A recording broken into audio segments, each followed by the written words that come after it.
The CIS Azure Benchmark Section 2.1.3 covers enabling Microsoft Defender for databases. Keep in mind this is a Level 2 recommendation, so additional cost and complexity should be expected.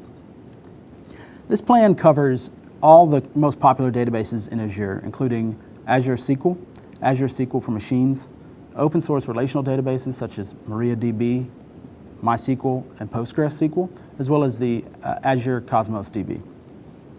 So this provides lots of protections, including detection for password attacks, such as brute forcing or password spraying.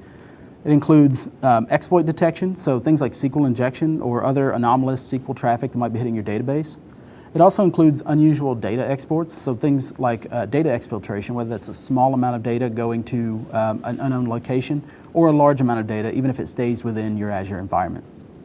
And lastly, it includes detection for unauthorized activity. So things like connecting with unknown IPs or unusual IPs, unusual locations, whether that be within region or in another country, as well as connections from Azure resources that aren't expected. So that could be a different app that normally doesn't communicate with your database. It could be a user that is, doesn't normally communicate with that database, or it could be your database sending traffic out to some other resource that's unexpected.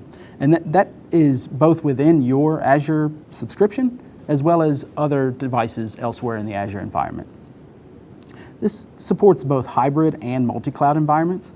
So hybrid being, like on-prem systems or a private cloud, or multi-cloud including AWS and GCP using the Azure Arc product. One thing to keep in mind is when you enable this feature, it's enabled on all resources that exist in your subscription and also all future resources that are deployed. And keep in mind, for all your cloud security needs, connect with us.